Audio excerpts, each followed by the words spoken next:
کوٹ لاہور کے اندر وہ جج کہتا ہے کہ قادیانی مسلمانوں کا ایک گروہ ہے.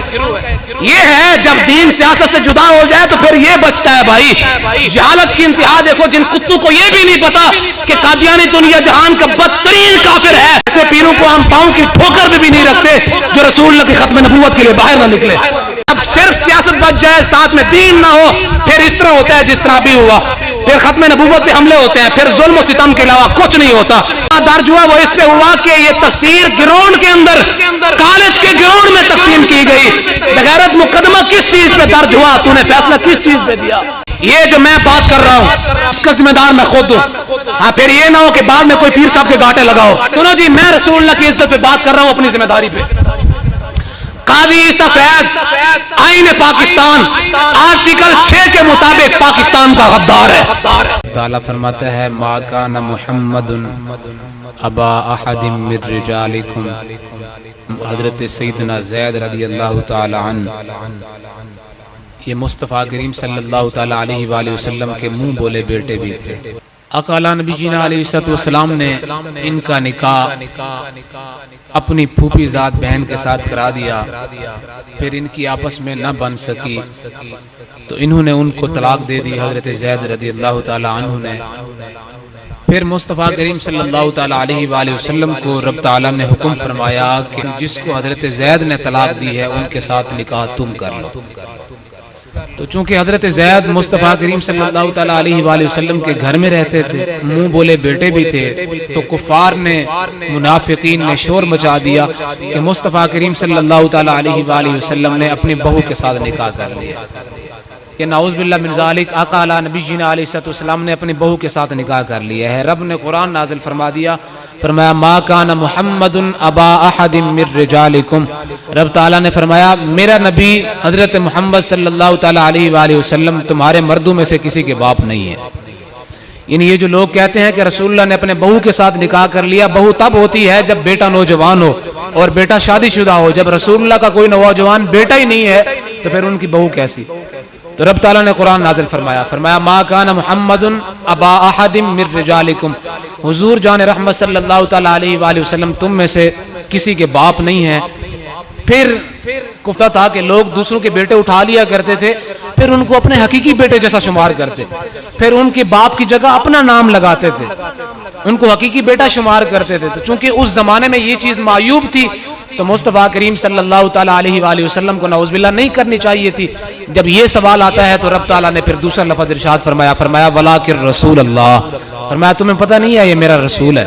معاشرے میں ایک چیز خراب ہو چکی تھی, لوگ اس کو معیوب سمجھتے تھے اور جس کو اپنا بیٹا بنا لیتے تھے پھر اس کو اپنا حقیقی بیٹا سمجھتے, اس کی بیوی کو اپنی حقیقی بہو سمجھتے تھے. چونکہ یہ ایک ایسی خرافات تھی جس کے نقصانات بہت زیادہ تھے, تو مصطفیٰ کریم صلی اللہ تعالی علیہ وآلہ وسلم کے بارے میں رب تعالیٰ نے فرمایا یہ میرا رسول ہے, اور رسول کا کام یہ ہوتا ہے کہ جو بھی اللہ کا رسول ہو وہ دنیا سے تمام خرافات کو دور کرے. پھر سوال یہ پیدا ہوتا ہے کہ ٹھیک ہے یہ خرافات تھی, یہ غلط چیز تھی, تو صلی اللہ تعالی علیہ وآلہ وسلم نے ہی کیوں کیا, آقا اعلیٰ نبی جینا علیہ السلام نے ہی کیوں کیا؟ تو رب تعالیٰ نے پھر قرآن ارشاد فرمایا وخاتم النبیین. فرمایا پہلے جتنے بھی نبی آئے ان کی شریعت میں جو کمی رہ جاتی تھی پھر اس کے بعد دوسرا نبی آتا وہ کمی پوری کر دیتا, پھر اس نبی سے جو کمی رہ جاتی اس کی شریعت میں پھر دوسرا نبی آتا وہ کمی پوری کر دیتا, پھر اس شریعت میں جو کمی رہ جاتی پھر تیسرا نبی آتا وہ پوری کر دیتا. فرمایا اسی طرح نبیوں کا سلسلہ جاری رہا. فرمایا اس امت کے اندر جتنی بھی خرافات ہیں رسول اللہ کے بعد کوئی نبی نہیں آنا, جتنی بھی خرافات ہیں میرا نبی سب کو دور کر کے جائے گا. ما کان محمد ابا احد من رجالکم ولکن رسول اللہ وخاتم النبیین. فرمایا محمد صلی اللہ تعالی علیہ وآلہ وسلم تمہارے مردوں میں سے کسی کے باپ نہیں ہے, لیکن وہ کیا ہے؟ اللہ کے پیارے رسول ہیں, ہر خرافات کو توڑنے والے ہیں. وخاتم النبیین, رسول اللہ کے بعد کوئی نبی نہیں آئے گا. کیوں؟ کیونکہ نبی تب آتا ہے جب دین کے اندر کوئی کمی باقی رہ گئی ہو. یہ تو رب کا قرآن ہے, الیوم اکملت لکم دینکم واتممت علیکم نعمتی ورضیت لکم الاسلام دینا. رب تعالیٰ نے قرآن نازل فرما کے اس شیبے کو بھی ختم کر دیا. فرمایا میرے نبی کے بعد کوئی نبی اس لیے نہیں آئے گا کیونکہ الیوم اکملت لکم دینکم, اب دین جتنا بھی تھا سارے کا سارا مکمل ہو گیا ہے. الیوم اکملت لکم دینکم, فرمایا آج کے دن اللہ رب العزت نے سارا دین مکمل کر دیا. واتممت علیکم نعمتی, اللہ نے تم پر اپنی ساری نعمتیں تمام کر دی. ورضیت, رب فرماتا ہے اس کو میں نے پسند کیا ہے. وردیت لکم الاسلام دینا، فرمایا یہ جو دین میرا نبی تمہارے اندر چھوڑ کے جا رہا ہے اس کو میں نے پسند کیا ہے۔ فرمایا قیامت تک کے لیے اب دین اسلام رہے گا، جب دین اسلام رہے گا کوئی دوسرا دین نہیں آئے گا تو کوئی دوسرا نبی بھی نہیں آئے گا، کیونکہ میرا نبی آخری نبی ہے۔ یہ مصطفیٰ کریم صلی اللہ تعالیٰ علیہ وآلہ وسلم کے بارے میں رب تعالیٰ نے فرمایا، اور رسول اللہ صلی اللہ تعالیٰ علیہ وآلہ وسلم نے خود کیا فرمایا جی؟ حضرت ابو ہریرہ رضی اللہ تعالیٰ عنہ سے روایت ہے، آپ فرماتے ہیں عن النبی صلی اللہ تعالیٰ علیہ وسلم لا تقوم الساعة حتى يبعث دجالون كذابون قریبا من 30 كلهم يزعم انه رسول اللہ وانا خاتم النبیین لا نبی بعدی۔ یہ حضرت ابو ہریرہ فرماتے ہیں مصطفیٰ کریم صلی اللہ تعالیٰ علیہ وآلہ وسلم نے فرمایا اس وقت تک قیامت قائم نہیں ہوگی جب تک 30 جھوٹے کذاب نہیں آئیں گے۔ مصطفیٰ کریم صلی اللہ تعالیٰ علیہ وآلہ وسلم نے فرمایا اس وقت تک قیامت قائم نہیں ہوگی، لا تقوم الساعۃ، اس وقت تک قیامت قائم نہیں ہوگی، حتی یبعث دجالون کذابون قریبا من 30، فرمایا اس وقت تک قیامت نہیں آئے گی جب تک 30 جھوٹے دجال پیدا نہیں ہوں گے۔ فرمایا 3 ایسے جھوٹے دجال جو نبوت کا دعویٰ کریں گے، کلہم یزعم انہم رسول اللہ، ان میں سے ہر ایک یہ گمان کرے گا کہ وہ اللہ کا نبی ہے، لیکن یہ یاد رکھنا انا خاتم النبیین لا نبی بعدی، فرمایا میں اللہ کا آخری نبی ہوں، میرے بعد قیامت تک کوئی نبی نہیں آئے گا۔ اور حضرت ابو ہریرہ رضی اللہ تعالیٰ عنہ خود راوی ہیں دوسری حدیث مبارکہ ابن ماجہ شریف کی، مصطفیٰ کریم صلی اللہ تعالیٰ علیہ وآلہ وسلم نے فرمایا کانت بنو اسرائیل تسوسهم الانبیاء، سمجھ آیا نا جی؟ مصطفیٰ کریم صلی اللہ تعالیٰ علیہ وآلہ وسلم نے فرمایا، حضرت ابو ہریرہ راوی ہیں، کانت بنو اسرائیل تسوسهم الانبیاء، فرمایا بنی اسرائیل کے اندر سیاست کا کام جو تھا وہ انبیاء کے سپرد تھا۔ بنی اسرائیل میں سیاست انبیاء کا کام تھا، سیاست انبیاء کا شیوا تھا۔ کلما ہلاک نبی خلفہ نبی، فرمایا ایک نبی آتا، جب وہ نبی اس کا وصال ہو جاتا، ظاہری دنیا سے چلا جاتا، تو پھر اس کے بعد دوسرا نبی آتا، پھر وہ چلا جاتا تو پھر اس کے بعد دوسرا نبی آتا، پھر وہ چلا جاتا اس کے بعد دوسرا نبی آتا۔ فرمایا وَإِنَّهُ لَا نَبِيَّ بَعْدِي، فرمایا یہ یاد رکھنا میں اللہ کا آخری نبی ہوں، میرے بعد کوئی دوسرا نبی نہیں آئے گا۔ فرمایا انبیاء کے اندر، بنی اسرائیل کے اندر یہ سلسلہ جاری رہا انبیاء کا، ایک نبی آتا وہ چلا جاتا، پھر دوسرا نبی آتا، وہ چلا جاتا، پھر تیسرا نبی آتا، وہ چلا جاتا، پھر چوتھا نبی آتا، انبیاء کا سلسلہ جاری رہا، لیکن فرمایا میں اللہ کا آخری نبی ہوں، میرے بعد کوئی نبی نہیں آئے گا۔ علیہ وسلم نے جہاں اپنی ختم نبوت کا ذکر فرمایا، وہاں ساتھ ہی مصطفیٰ کریم صلی اللہ تعالیٰ علیہ وآلہ وسلم نے انبیاء کی سیاست کا بھی ذکر فرمایا۔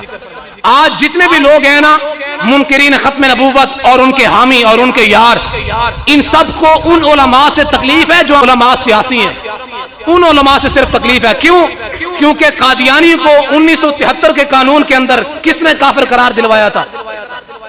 وہ علماء جو میٹھا میٹھا دین بیان کرتے ہیں، وہ علماء جو کہتے ہیں ہمارا سیاست سے کوئی تعلق نہیں ہے، وہ علماء نہیں، وہ علماء جو اسمبلیوں میں موجود تھے، وہ علماء جو سیاسی علماء تھے۔ ہاں جی، رسول اللہ نے بھی یہی فرمایا، سیاست انبیاء کا شیوا ہے، اور انبیاء کی جو وراثت ہوتی ہے وہ علماء میں تقسیم ہوتی ہے۔ اب مصطفیٰ کریم صلی اللہ تعالیٰ علیہ وآلہ وسلم اور آپ سے پہلے جتنے بھی انبیاء ہیں سب کے وارث وہی علماء ہیں جو سیاسی علماء ہیں، یہ تو رسول اللہ کا اپنا فرمان ہے۔ اور آج صرف یہودیوں کو اور عیسائیوں کو، نصرانیوں کو، دین دشمنوں کو اور قادیانیوں کو تکلیف صرف ان علماء سے ہے جو علماء سیاست میں کام کرتے ہیں۔ وہ علماء جو سیاسی ہیں، وہ علماء جو رسول اللہ صلی اللہ علیہ وسلم کے دین کا نفاذ چاہتے ہیں، ان کو پتہ ہے نا یہ آگے پھر تو ہمارے لیے کوئی راستہ باقی نہیں رہے گا، ہمارے لیے تمام راستے بند ہو جائیں گے۔ اور جو لوگ یہ بکواس کرتے ہیں علماء کا کیا کام سیاست سے، رسول اللہ نے فرمایا انبیاء کا شیوا ہے سیاست کرنا، اور انبیاء کی وراثت علماء میں تقسیم ہوتی ہے۔ جب علماء کے اندر وراثت آ گئی تو پھر علماء کا بھی یہی شیوا ہے سیاست کرنا۔ سیاست علماء سے جدا ہو نہیں سکتی، جب سیاست علماء سے جدا ہو جائے پھر پتہ کیا بچتا ہے، پھر میٹھا دین بچتا ہے جو کفار کو بھی پسند ہے، دین دشمنوں کو بھی پسند ہے، قادیانیوں کو بھی پسند ہے۔ وہ دین کیا ہے؟ وہ جناب کسی کو کچھ نہیں کہنا۔ پھر کیا پڑھتے ہیں آیت مبارکہ لکم دینکم ولی دین، تمہارا دین تمہارے لیے، ہمارا دین ہمارے لیے، او بھائی جو جہاں ہے اس کو رہنے دو۔ ایسا نہیں ہے، یہ آیت اس کا حکم منسوخ ہے، جو جہاں ہے اس کو رہنے دو، نہیں وَيَكُونَ الدِّينُ كُلُّهُ لِلَّهِ۔ جب رسول اللہ آ گئے تو اب سارے کا سارا دین صرف رسول اللہ کا ہوگا، بس مصطفیٰ کریم صلی اللہ تعالیٰ علیہ وآلہ وسلم کو جو رب تعالیٰ نے دین دے کے بھیجا، اب صرف اسی دین کا راج ہوگا، کسی دوسرے دین کا کوئی راج نہیں ہوگا۔ جو جہاں بھی ہوگا اس کو روکا جائے گا، جو مصطفیٰ کریم صلی اللہ علیہ وسلم کے دین سے ہٹنے کی کوشش کرے گا اس کو روکا جائے گا, اس کو ٹوکا جائے گا. خبردار نہیں بھائی, دین رسول اللہ کا چلے گا بس. یہ بڑی عجیب بکواس ہے بھائی, جو جہاں ہے اس کو رہنے دو. جب دین سیاست سے جدا ہو جائے نا, صرف دین بچ جائے, پھر حالت یہ ہوتی ہے. اور پھر جب صرف سیاست بچ جائے ساتھ میں دین نہ ہو, پھر اس طرح ہوتا ہے جس طرح بھی ہوا. پھر ختم نبوت پہ حملے ہوتے ہیں, پھر ظلم و ستم کے علاوہ کچھ نہیں ہوتا. جب دین اور سیاست اکٹھے ہوں گے پھر مصطفیٰ کریم صلی اللہ تعالیٰ علیہ وآلہ وسلم کی 10 سالہ مدنی زندگی مبارک کے مطابق پھر حکومت چلے گی. سمجھ آیا یا نہیں آیا؟ پھر یہ قادیانی سوچ دیتے ہیں علماء کا کیا کام بھی سیاست کے اندر. ان کو پتا ہے نا, انہی علماء کی کوششوں سے یہ قانون پاس ہوا کہ قادیانی دنیا جہان کا بدترین کافر ہے. بڑی مشکل سے ہم نے ان کو اسمبلی سے دور کیا. پھر اگر یہ آ جاتے ہیں پھر تو ہمارے لیے کوئی راستہ نہیں ہوگا, پھر تو ہمارے لیے کچھ نہیں بچے گا. خبردار خیال کیا کریں, آئندہ ایسے جملوں سے بچا کریں کہ مولویوں کا کیا کام سیاست سے. کام ہی مولویوں کا ہے سیاست سے. ان کتوں کا کیا کام سیاست سے, جو سیاست کے معنی کو بھی نہ جانے ان کا کیا کام سیاست سے. سیاست تو وہ کرے گا محمد عربی کا غلام, چونکہ سیاست انبیاء کا شیوا ہے. تو جو مصطفیٰ کریم صلی اللہ تعالیٰ علیہ وآلہ وسلم کی زندگی مبارک سے آشنا ہوگا وہ سیاست میں آئے گا نا.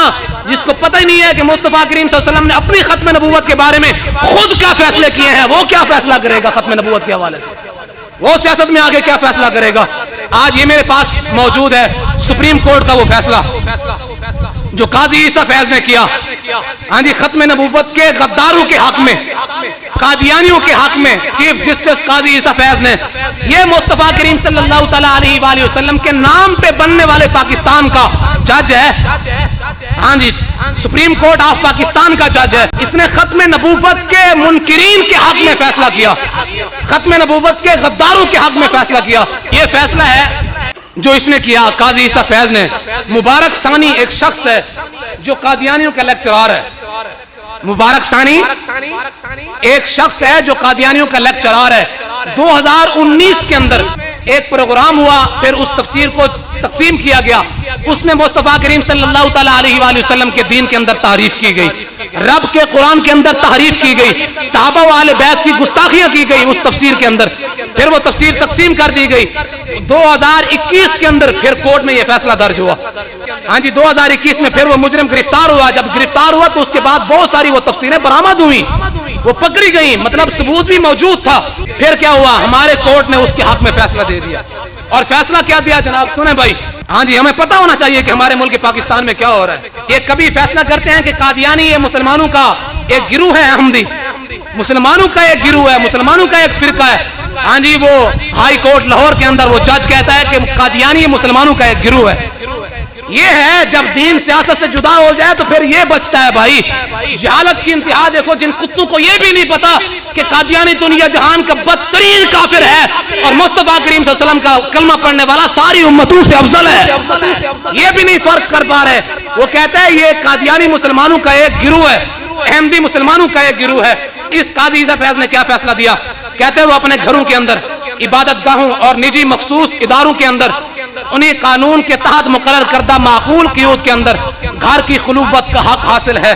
مطلب وہ اپنی 4 دیواری کے اندر بیٹھ کے, اپنی نجی محفلوں کے اندر بیٹھ کے اس تحریف شدہ تفسیر صغیر جس میں قرآن پاک کی لفظی بھی تحریف کی گئی, مانوی بھی تحریف کی گئی. سنو بھائی, اور رسول اللہ کی ختم نبوت پہ ڈاکہ پڑ گیا ہمارے ملک پاکستان میں.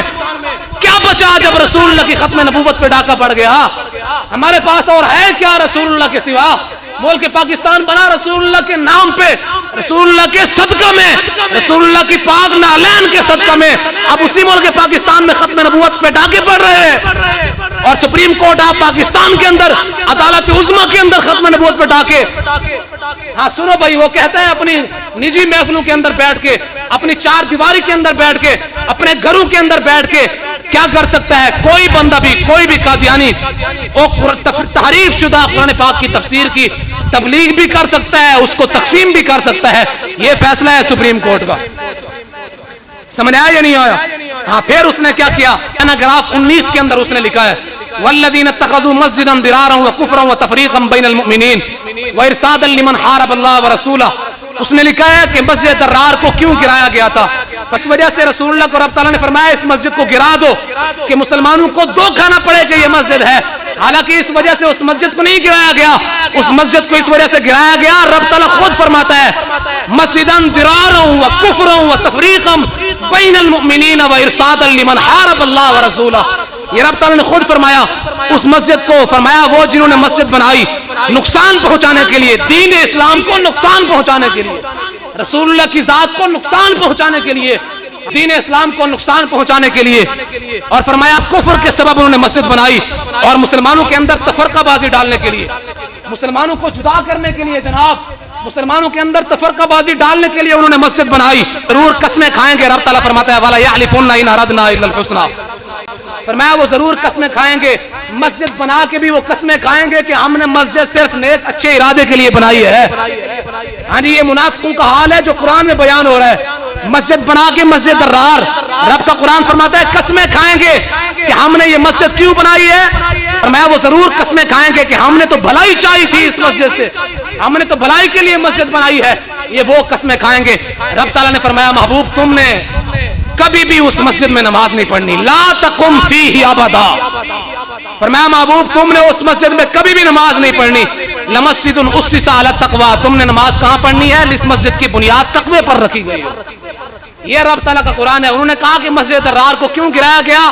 مسجد درار کو اس وجہ سے گرایا گیا کہ مسلمانوں کو دھوکہ نہ لگے. رب کا قرآن فرماتا ہے مسجد درار کو اس لیے گرایا گیا کہ وہاں دین کے خلاف سازشیں ہوتی تھی، رسول اللہ کو تکلیف دینے کے لیے وہ مسجد بنائی گئی، دین اسلام کے خلاف وہاں سازشیں ہوتی تھی. یہ تو مسجد ہے نا. اور یہ کہتا ہے کہ اس لیے تو ہم نے کہا ہے کہ وہ اپنی عبادت گاہ کو مسجد نہیں بنا سکتے. وہ مسجد کیا اپنی عبادت گاہ بنا ہی نہیں سکتے. وہ عبادت کریں گے وہاں بیٹھ کے دین اسلام کے خلاف سازشیں کریں گے، اور دین اسلام کے خلاف جہاں سازشیں ہوں وہ گھر تو گھر، چار دیواری کیا، تمہارے بغیرتی کے اڈے کیا، وہ مسجد ہی کیوں نہ ہو. رب فرماتا ہے اس کو گرا دیا جائے. جہاں دین اسلام کے خلاف سازشیں ہوں وہ مسجد بھی ہو تو بھی اس کو گرا دیا جائے. تمہارے اڈے کیوں باقی ہیں؟ اور سنیں جناب، یہ اس نے جو فیصلہ کیا ہے پیراگراف 6 کے اندر وہ کیا لکھتا ہے، سنو جی. اس نے کہا کہ یہ جو فیصلہ کیا ہے نا کہ قادیانی اپنے گھروں کے اندر چار دیواری کے اندر اس تحریف شدہ تفسیر کی تبلیغ بھی کر سکتے ہیں، تقسیم بھی کر سکتے ہیں. سنو بھائی، ہاں جی، اور یہ جو مقدمہ درج ہوا اس بغیرت کو قاضی بنایا کس نے؟ جس کو پتہ ہی نہیں ہے مقدمہ درج کس وجہ سے ہوا. یہ میرے پاس وہی ہے سپریم کورٹ کا فیصلہ جو پڑھ کے میں آپ کو سنا رہا ہوں. اس نے کہا مدرسۃ الحفظ عائشہ اکیڈمی اور مدرسۃ البنات کی سالانہ تقریب جو نصرت جہاں کالج کے گراؤنڈ میں منعقد کی گئی. سمجھ آیا یا نہیں آیا؟ اور سنو بھائی، وہاں یہ تفسیر صغیر اور دیگر قادیانیوں کی کتابیں تقسیم کی گئی. فیصلہ کیا دیا ہے کہ گھر کی چار دیواری میں اس کو اپنی آزادی کا حق حاصل ہے. وہ گھر کی چار دیواری میں بیٹھ کے جناب تفسیر کی تبلیغ بھی کر سکتا ہے، تقسیم بھی کر سکتا ہے. جو مقدمہ درج ہوا وہ اس پہ ہوا کہ یہ تفسیر گراؤنڈ کے اندر، کالج کے گراؤنڈ میں تقسیم کی گئی. بغیرت مقدمہ کس چیز پہ درج ہوا؟ تو نے فیصلہ کس چیز پہ دیا؟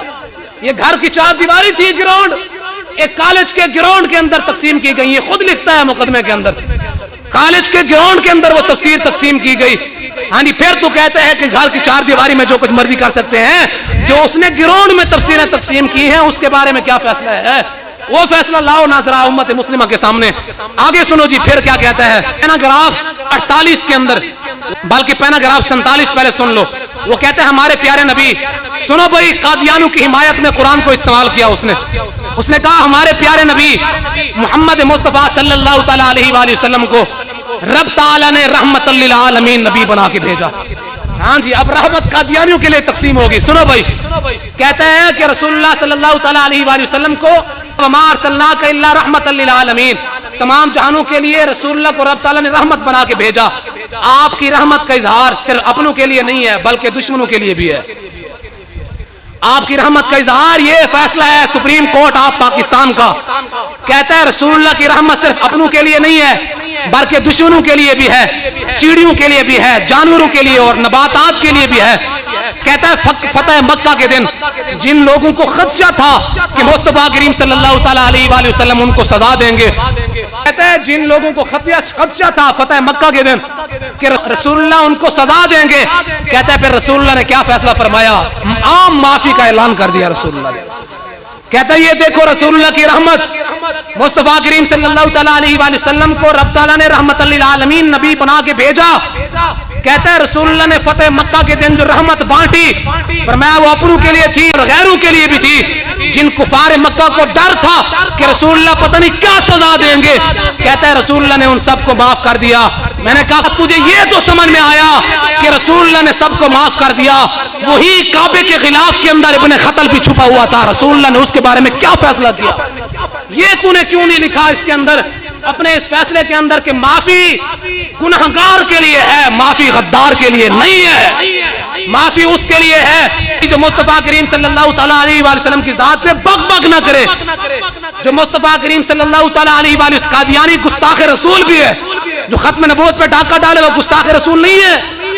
رسول اللہ صلی اللہ تعالیٰ علیہ وآلہ وسلم سے عرض کیا گیا یا رسول اللہ ابن خطل المتعلق باستار الکعبہ, یا رسول اللہ ابن خطل کعبے کے غلاف میں چھپا ہے. یہ اس دن کا بیان ہے جناب جس دن رسول اللہ نے عام معافی کا اعلان کیا. جب رسول اللہ نے اپنی رحمت عام بانٹی اس وقت رسول اللہ نے فرمایا ابن خطل اگرچہ کعبے کے غلاف میں بھی چھپا ہوا ہے فرمایا اس کو وہیں جا کے قتل کر دو. یہ رسول اللہ کا فیصلہ ہے اپنے گستاخوں کے لیے. یہ فیصلہ تمہیں نظر کیوں نہیں آیا؟ آگے سنو جی, پیراگراف 48 کے اندر یہ فیصلہ لیں, تم میں سے ہر ایک کے اوپر یہ حق بنتا ہے جس نے کلمہ رسول اللہ کا پڑھا ہے وہ اس فیصلے کو پڑھے. ہاں جی, آگے امت مسلمہ تک پہنچائے کہ دیکھو ملک پاکستان کے اندر چیف جسٹس کس طرح غداریاں کر رہے ہیں. سنو بھائی پیراگراف 48 کے اندر کیا لکھتا ہے. پیراگراف 48 کے اندر لکھتا ہے مصطفیٰ کریم صلی اللہ تعالیٰ علیہ وآلہ وسلم رحمت للعالمین کے پیروکار ہونے کا تقاضا یہ ہے کہ مسلمان اپنے مخالفین سے بھی حسن و سلوک کریں. مسلمان اپنے مخالفین سے بھی کیا کریں؟ حسن سلوک کریں. مسلمانوں کو چاہیے کہ اللہ تبارک و تعالیٰ کی رضا کس میں ہے اور کیا ان کے اعمال سے رسول اللہ خوش ہوں گے. اب یہ قادیانیوں کے حق میں فیصلہ کر کے پھر مسلمانوں کو کہہ رہا ہے کہ تم کیا اعمال کر رہے ہو, تم جو اعمال کر رہے ہو رسول اللہ اس سے خوش ہوں گے. قادیانیوں کے حق میں فیصلہ کر کے, ہاں جی, بلی سو چوہے کھا کے پھر حج پہ چلی گئی. قادیانیوں کے حق میں فیصلہ کر کے پھر مسلمانوں کو کہہ رہا ہے تم کیا اعمال کر رہے ہو, رسول اللہ اس سے خوش ہوں گے. جو فیصلہ تو نے کیا ہے اپنے بارے میں بتا, رسول اللہ اس سے خوش ہوں گے. قادیانیت نوازی میں جو تو نے فیصلہ کیا ہے رسول اللہ کے ختم نبوت کے غداروں کے حق میں جو تو نے فیصلہ کیا ہے بتا اس سے رسول اللہ خوش ہوں گے. ہاں جی, اور یاد رکھیں یہ فیصلہ تھا اس قادیانی نواز کا, چیف جسٹس آف پاکستان کا. اب سنیں جی آئین پاکستان آرٹیکل 6 کیا ہے. ہاں جی, ہمارے ایک شاہ صاحب ہیں اللہ ان کو سلامت پر رکھے, پیر سید ظہیر الحسن شاہ صاحب, انہوں نے اعلان کر دیا ان سب کی نیندیں حرام ہو گئی کہ انہوں نے قاضی یوسف ہے چیف جسٹس کے خلاف یہ بیان کیوں دے دیا. میں نے کہا اس کتے نے رسول اللہ کی ختم نبوت کے خلاف فیصلہ کیوں دے دیا. جو رسول اللہ کی ختم نبوت کے خلاف فیصلہ دے اس کے لیے ہمارا فیصلہ یہی ہے. سمجھ آیا یا نہیں آیا؟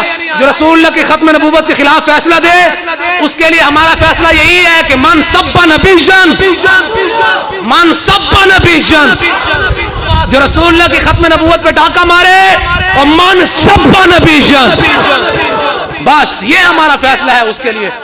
یہ رسول اللہ کے ختم نبوت کا غدار ہے ہی ہے نا, اس نے ختم نبوت کے خلاف فیصلہ دیا. ختم نبوت کا غدار تو ہے ہی لیکن یہ آئین پاکستان کا بھی غدار ہے. کھولیں آئین پاکستان آرٹیکل 6 کے اندر, کوئی بھی بندہ سنو بھی آرٹیکل 6 کیا ہے, سنو توجہ کرو بھائی. ملک پاکستان کے بارے میں تمہیں پتہ نہیں ہے یہ کیسے بنا, کتنی قربانیوں کے بعد وجود میں آیا اور کس نام پہ بنا, کون یہاں بیٹھ کے راج کر رہے ہیں. کبھی ہم نے سوچا ہے؟ ہمیں تو پڑی ہے اپنا رزق کمانے کی جناب, اپنی دکانداری چمکانے کی. پیر بیٹھے ہیں اپنی گدیاں چمکانے کے لیے جناب, اور نکلو پیرو ختم نبوت پہ حملہ ہو گیا. وہ پیر جو کہتے ہیں ہم ٹھیکیدار ہیں جناب اور رسول اللہ کی ختم نبوت کے لیے ایک لفظ بھی نہیں بولا. کیا کریں گے ہم ایسے پیروں کو؟ میں تو کہتا رہتا ہوں ایسے پیروں کو ہم پاؤں کی ٹھوکر بھی نہیں رکھتے جو رسول اللہ کی ختم نبوت کے لیے باہر نہ نکلے, رسول اللہ کی ختم نبوت کے لیے نہ بولیں. تمہیں عزت ملی رسول اللہ کے دین کے صدقے میں, تمہاری شکل سلامت رسول اللہ کی ختم نبوت کے صدقے میں. جب رسول اللہ کی ختم نبوت پہ حملہ ہوا تم کہتے ہو امن پسند ہے, سیدنا صدیق اکبر سے زیادہ امن پسند ہو. ہاں جی, رسول اللہ کے سب سے پہلے خلیفے جناب سیدنا صدیق اکبر رضی اللہ تعالیٰ عنہ جب مسیلمہ کذاب نے دعویٰ کیا نبوت کا تو آپ نے فرمایا بدری ہو یا غیر بدری سارے جاؤ اس کتے کے خلاف. 24,000 کا لشکر مدینہ منورہ سے روانہ ہوا مسیلمہ کذاب کے خلاف، اور مسیلمہ کذاب وہاں سے 40,000 کا لشکر لے کے آیا، جن میں سے 20,000 اس کے ہلاک ہو گئے، سمجھ آیا نا؟ اور مسلمانوں کے کتنے لوگ شہید ہوئے؟ 1200 صحابہ کرام شہید ہوئے جناب۔ مصطفیٰ کریم صلی اللہ تعالیٰ علیہ وآلہ وسلم کی 10 سالہ مدنی حیات طیبہ کے اندر تمام غزوات اور سرایا کو ملایا جائے تو یہ کل 74 جنگیں بنتی ہیں۔ 74 جنگوں میں صرف 259 صحابہ شہید ہوئے، لیکن اس ایک ختم نبوت کی جنگ کے لیے 1200 صحابہ شہید ہو گئے، اور 1200 صحابہ میں سے 700 صحابہ حافظ قرآن تھے، قاری قرآن تھے، وہ ختم نبوت کے لیے چلے گئے۔ میں نے کہا تو سیدنا صدیق اکبر سے زیادہ قیمتی ہے، ان صحابہ کرام سے زیادہ قیمتی ہے، یا ان سے زیادہ امن پسند ہے؟ باہر نکل، اگر اس نے چاہتا ہے تو، ورنہ رب تعالیٰ دنیا میں ذلیل کر دے گا۔ ہاں یہ پکی بات ہے، رب تعالیٰ اپنے نبی کی عزت کی حفاظت خود کر لیتا ہے، لیکن دنیا کو ضرور سمجھاتا ہے کہ انہوں نے کلمہ پڑھا ہے رسول اللہ۔ سمجھ آیا یا نہیں آیا؟ یہ ختم نبوت پہ حملہ پڑا ملک پاکستان کے اندر۔ اب سنیں جی، یہ جو میں بات کر رہا ہوں اس کا ذمہ دار میں خود ہوں۔ ہاں پھر یہ نہ ہو کہ بعد میں کوئی پیر صاحب کے گاٹے لگاؤ، یا بعد میں احسن بھائی کے اوپر کوئی FIR درج ہوئی ہو۔ میں خود اپنی باتوں کا ذمہ دار ہوں جناب۔ جس نے کلمہ پڑھا ہے رسول اللہ کا، اس کا حق بنتا ہے رسول اللہ کے ساتھ نبھائے، رسول اللہ کے ساتھ وفاداری کرے۔ میں اپنی گفتگو کا میں خود ذمہ دار ہوں، اگر کسی نے کچھ کہنا ہے تو مجھے کہے، جو بھی کوئی بات کرے میرے لیے بات کرے۔ سنو جی، میں رسول اللہ کی عزت پہ بات کر رہا ہوں اپنی ذمہ داری پہ۔ قاضی عیسیٰ فیض آئین پاکستان آرٹیکل 6 کے مطابق پاکستان کا غدار ہے۔ ہاں جی دیکھیں جی، تحقیق کریں، آئین پاکستان، یہ ختم نبوت کا غدار تو ہے ہی ہے، دین اسلام کا غدار تو ہے ہی ہے نا، لیکن آئین پاکستان کے مطابق جناب والا یہ آئین پاکستان کا بھی غدار ہے، اور آئین پاکستان کے غدار کو لگاؤ نا پھانسی۔ یہ صرف میرا نہیں، ہم سب کا مطالبہ ہے، اور یہ تمہاری گنڈا گردی، ختم نبوت پہ ڈاکے بھی تم مارو، بغیر تو ہم پہ حملے بھی تم کرو، رات دن تحریک لبیک پاکستان کے کارکنان پہ حملے، ان کے گھروں پہ چھاپے، ہاں جی، اور ان کے چھوٹے چھوٹے بچوں کو اٹھایا جا رہا ہے۔ یہ یزید والا کردار تم نے کہاں سے سیکھا ہے؟ اور یہ اداروں سے، اور وہ ادارے جو رات دن چھاپے مار کے جناب خوف و ہراس پھیلائے جا رہے ہیں، ان سے میری ایک گزارش ہے، یہ بتاؤ کہ تم نے کلمہ رسول اللہ کا نہیں پڑھا؟ مصطفیٰ کریم صلی اللہ تعالیٰ علیہ وآلہ وسلم کا کلمہ تم نے نہیں پڑھا؟ اگر تم نے پڑھا ہے تو ختم نبوت کی حفاظت تمہارے ذمہ نہیں ہے؟ اگر تمہارے ذمہ ختم نبوت کی حفاظت بھی ہے تو پھر تم سوچو کہ تم کس کے گھروں پہ چھاپے مار رہے ہو۔ ہمارا جرم یہ ہے کہ ہم نے ختم نبوت کا جھنڈا اٹھایا، ہم نے ختم نبوت پہ پہرے داری کی، اس بغیرت کے اس فیصلے کے خلاف ہم نے آواز اٹھائی۔ اگر یہ آواز اٹھانا ختم نبوت کے لیے اور منکرین ختم نبوت کے خلاف اگر یہ جرم ہے تو ہم یہ جرم ہر بار کریں گے انشاءاللہ۔ اور یہ یاد رکھ لو، یہ بات یہاں ہے دنیا میں، ہم یہ ڈرتے نہیں ہیں تمہاری جیلوں سے، نہ تمہاری ہتھ کڑیوں سے۔ ہاں تم کیا کہتے ہو کہ ہم ہتھ کڑیوں سے ان کو ڈرا دیں گے؟ ختم نبوت کا نہیں، جب تک مسلمانوں کا ایک بچہ بھی زندہ ہے، جب تک رسول اللہ صلی اللہ تعالیٰ علیہ وآلہ وسلم کے ختم نبوت کے ماننے والوں کا ایک بچہ بھی زندہ ہے، تو تمہاری جرت بھی نہیں ہے اس وقت تک ختم نبوت کے قانون کے اندر چھیڑ چھاڑی کرو۔ ہاں انشاءاللہ یہ ہم مر جائیں گے۔ فَإِنَّ أَبِي وَوَالِدَتِي وَإِرْدِي لِإِرْدِ مُحَمَّدٍ مِّنْكُمْ فِقَاءُ۔ حضرت حسان بن ثابت نے فرمایا ہم بھی آج ہم بھی کرتے ہیں، یا رسول اللہ ہم بھی، ہماری مال و دولت بھی، یا رسول اللہ ہماری اولادیں بھی، یا رسول اللہ ہماری رشتہ داریاں بھی، یا رسول اللہ ہماری عزت بھی آپ کی ختم نبوت کے لیے قربان ہے۔ ہاں جی یہ بات یہاں ہے دنیا میں، ہم پھول بھی ہیں تلوار بھی ہیں، یا بزم جہاں میں کھائیں گے یا پھر خون میں دہا کے دم لیں گے، بس اس کے علاوہ کوئی دوسری بات نہیں ہے۔ یہ مسلمانوں کو ایک خانہ جنگ کی طرف دھکیلا جا رہا ہے۔ خبردار، قاضی عیسیٰ فیض وہ غدار پاکستان ہے، غدار آئین قرآن ہے اور غدار آئین سنت ہے۔ ایسے شخص کی ملک پاکستان کے اندر کوئی ضرورت نہیں ہے۔ اور دوسرے بے غیرت قادیانی، یاد رکھے تمہیں بڑی ہمدردی آتی ہے ان لوگوں پہ۔ ہاں آپ سے بات نہیں کر رہا تو الحمدللہ ختم نبوت کے سارے ماننے والے بیٹھے ہو نا۔ تاجدار ختم نبوت، ہاں جی یہ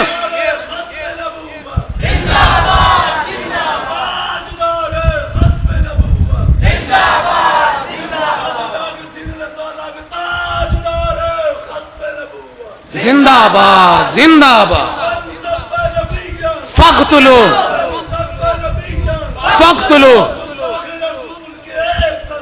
سر تن سے جدا، سر تن سے جدا۔ یہ قادیانیوں کے لیے پاکستان کا جو قانون ہے 1973 کا، وہ یہ ہے کہ پاکستان کے اندر قادیانی اقلیت بن کے رہیں گے۔ ان کو اپنی عبادت گاہوں کو مسجد کا نام دینا بالکل جائز، شعائر اسلام کا استعمال بالکل بھی جائز نہیں ہے، لیکن یہ اس وقت ہے جب یہ اپنے آپ کو کافر تسلیم کریں۔ تو جب تک یہ اپنے آپ کو کافر تسلیم نہیں کرتے اس وقت تک پھر یہ کیا ہے، حربی کافر ہوں گے۔ جناب سیدنا عثمان غنی رضی اللہ تعالیٰ عنہ، سنو بھائی، وہ یہ لوگ فیصلہ کر رہے ہیں ختم نبوت پہ، جن کو پتہ ہی نہیں ہے کہ اسلام کی تاریخ کیا ہے، ختم نبوت کا معاملہ کتنا حساس ہے۔ کوفہ کے اندر جناب سیدنا عبداللہ بن مسعود رضی اللہ تعالیٰ عنہ نے کچھ لوگوں کو پکڑ لیا، مسلمہ کذاب کے ماننے والے تھے۔ کوفہ کے اندر مسلمہ کذاب کے ماننے والوں کو جناب سیدنا عبداللہ بن مسعود نے پکڑ لیا اور پھر خط لکھا۔ یہ تشہیر کرتے تھے مسلمہ کذاب کی۔ آپ نے خط لکھا جناب سیدنا عثمان غنی کو، دور خلافت تھا عثمان غنی کا، وہ بغیر تو فیصلے اس طرح ہوتے ہیں۔ سنو مدنی زندگی کا جناب سیدنا عثمان غنی کا فیصلہ سنو۔ سیدنا عثمان غنی کی بارگاہ میں خط آ گیا عبداللہ بن مسعود کا، حضرت ارشاد فرمائے ان کے بارے میں کیا کرنا ہے۔ جناب سیدنا عثمان غنی رضی اللہ تعالیٰ عنہ نے کیا لکھا خط کے اندر؟ آپ نے فرمایا سب سے پہلے ان کے سامنے دین حق رکھو، سب سے پہلے ان کو اسلام کی دعوت دو، اگر یہ اسلام قبول کرتے ہیں تو ٹھیک ہے، ورنہ ان کی گردن کو اڑا کے رکھ دو۔ یہ فیصلہ ہے رسول اللہ صلی اللہ تعالیٰ علیہ وآلہ وسلم کے پاک اصحاب کا۔ فیصلے تو ہمیں یہ کرنے چاہیے تھی کہ ملک پاکستان کے اندر قادیانی اس وقت رہنے کے بھی حقدار نہیں ہے جب تک یہ اپنے آپ کو کافر تسلیم نہیں کرتے، لیکن تمہاری قادیانیت نوازی وہ تمہیں کافر کہتے ہیں۔ قادیانی مسلمانوں کو کیا کہتے ہیں؟ کافر۔ وہ ہمیں کافر کہتے ہیں، تمہیں کافر کہتے ہیں، اور تم فیصلہ کرتے ہو ان کے حق کے اندر۔ سن لو ہمارا فیصلہ کیا ہے۔ ہم جتنے بھی یہاں بیٹھے ہیں، ہمارے یہ ایمان کا تقاضا ہے، قادیانی مرزائی اور ان کا چاننے والا اور ان کا ماننے والا دنیا جہان کا بدترین کافر ہے۔ یہ ہمارا فیصلہ ہے۔ تاجدار ختم نبوت، تاجدار ختم نبوت۔ یہ یاد رکھنا بھائی، اگر تم یہ سمجھو کہ رسول اللہ کی عزت پہ ڈاکے پڑتے رہے ہمارے معاشی حالات ٹھیک ہو جائیں گے، نہیں نہیں نہیں۔ بابا جی فرماتے تھے کہ جناب سیدنا یوسف علیہ السلام کی قیمت لگی، صرف قیمت لگی بازار مصر کے اندر۔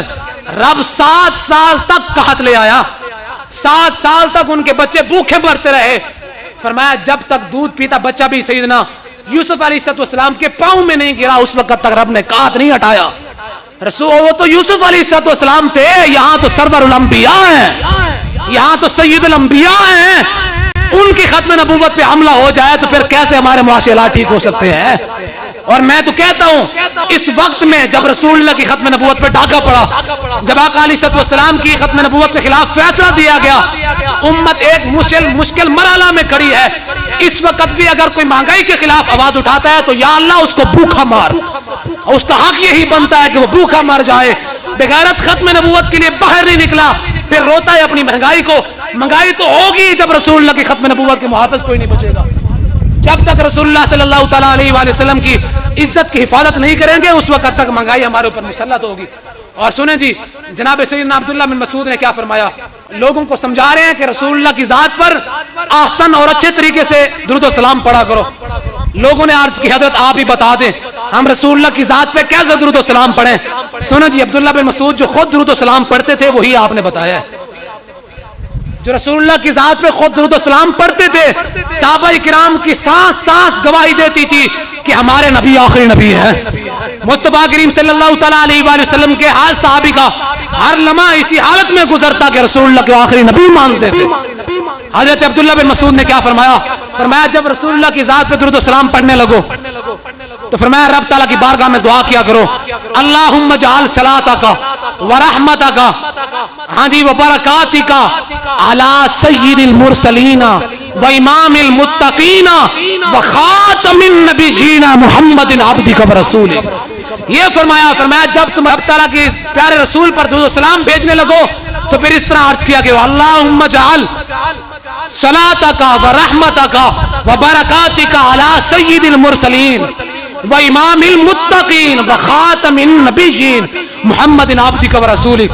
فرمایا جب تم رسول اللہ کی بارگاہ میں درود و سلام بھیجو تو اس طرح دعا کرو، یا اللہ اپنے حبیب پر اپنی رحمتوں اور برکتوں کا نزول فرما، ایسے نبی پر جو سید الانبیاء ہے، جو سید المرسلین ہے اور امام المتقین ہے اور خاتم النبیین ہے، فرمایا وہ آخری نبی ہے، ان کے بعد قیامت تک کوئی نبی نہیں آئے گا، ایسے محمد پر عبدک و رسولک جو تیرے پاکیزہ بندے بھی ہیں اور تیرے رسول بھی ہیں۔